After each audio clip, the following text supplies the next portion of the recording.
Podcast host Joe Rogan unleashed on the Democratic Party in a new episode. Let's take a look.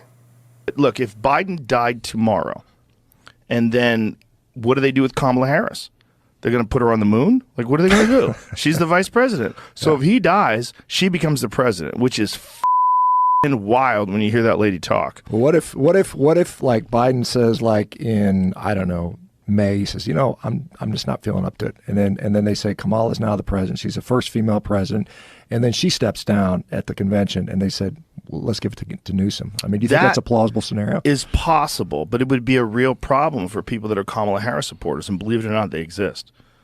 Yeah, but I'm sure the Democratic Party is just like calculating how they have to be. How big is this and what's the thing? I think they have no cards. And they're looking at this game, and I don't know. I think they're depending upon party loyalty, and they're depending upon Trump getting convicted and arrested. I mean, and imprisoned rather. I don't know if that's going to happen. I don't think it is. It doesn't seem to. It seems like it's a bunch of trumped up charges. No pun intended. All right. First, I have to take issue with this idea that there's an actual Kamala Harris constituency out there. There is not. If you're very online, it will sometimes feel that way because she has these K-Hive trolls at her disposal.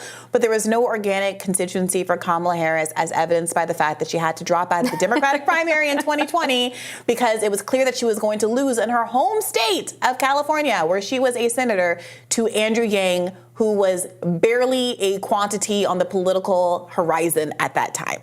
Yeah, very true. It really does kind of reek of astroturfing, the whole K-Hive social media movement. But Joe's obviously raising a larger point and problem for the Democratic Party, which is they don't have a very deep bench, if you could even call it a bench at all, if there's anyone even sitting on it. And there have been several Democratic allies who have publicly suggested that Joe Biden should drop out of his run for re-election, most notably David Axelrod, who in a Twitter thread suggested that if Joe Biden were to continue to run, that it would be for his own personal benefit as opposed to for the good of the country. And they dogpiled him for it. They did. The establishment went after him and he had to walk it back. Yeah. And meanwhile, we have this shadow debate going on tonight, right, between Gavin Newsom and Ron DeSantis. There was a ton of speculation that Trump wasn't going to end up running and it was going to be DeSantis, and then Newsom would replace Biden. And now they're, of course, playing right into that narrative by having this debate on Fox News tonight. While DeSantis, by the way, has fallen underneath Nikki Haley in the New Hampshire polls. So that seems like he's getting closer and closer to perhaps a decision to drop out of the race. The Koch-backed Americans for Prosperity Action just endorsed Nikki Haley. They're going to spend millions of dollars propping up her soon-to-be failed campaign as well.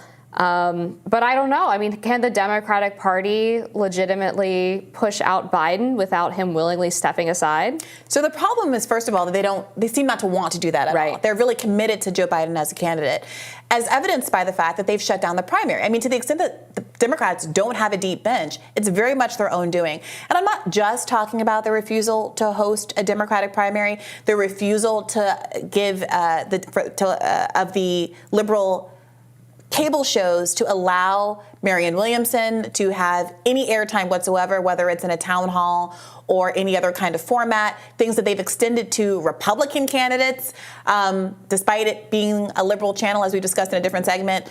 MSNBC loves a person who's Republican not named Trump more than they do anybody who could be plausibly considered to be on the left. But it goes back even before this current primary. If you've just finished watching our latest clip from The Hill, we trust you found it engaging. We're eager to share our insights and start a dialogue, so feel free to jump into the comments section. Don't forget to show your support by hitting the like button. To stay updated with more content like this, make sure to subscribe and follow us. In a recent commentary, Joe Rogan scrutinized the Democratic Party's current prospects for the 2024 presidential race, especially questioning Joe Biden's chances and the role of Vice President Kamala Harris. As a supporter of Donald Trump, I find Joe's perspectives disconcertingly accurate and reflective of the disarray within the Democratic Party. This isn't just about politics as usual. It's about the future of the United States, and the Democrats seem perplexed about their front-rowers. Joe hints at a scenario where President Biden, perhaps recognizing his waning energy or declining popularity, might not run. This would leave Harris as the default incumbent. It's an alarming thought to consider that someone who could barely muster support during her primary campaign could become the next commander-in-chief by succession. Her track record as vice president has done little to bolster confidence. Indeed, her public appearances often leave more questions than answers about her efficacy and leadership potential. Another scenario that Rogan ponders is the unlikely possibility of Harris stepping down at the Democratic convention in favor of a different candidate. It's a scenario rife with desperation and, frankly, conveys a lack of strategy on the part of the Democrats. Choosing a presidential candidate isn't a game of musical chairs. It requires foresight and an individual with a clear, compelling vision for the nation.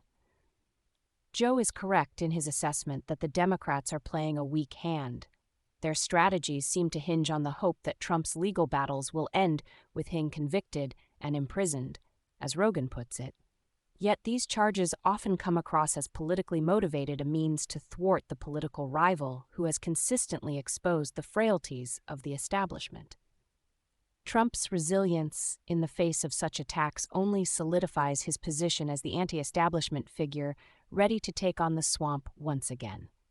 The underlying current in Rogan's critique is the stark truth that the Democrats lack a genuine contender who can galvanize the base and challenge a Republican ticket headlined by Trump. Their reliance on media narratives and party loyalty, as opposed to robust policy and convincing leadership, showcases a political doctrine in disarray. It's clear that whether or not Trump is in the ruing, the Democrats face an uphill battle for the 2024 election. The Democratic establishment needs a reality check. Americans want compelling leadership, clear vision, and most importantly, results areas where the Trump administration had previously delivered. If the Democrats want to stand a chance, they'll need more than just a contingency plan. They'll need a candidate who can inspire confidence and promise progress to the American people.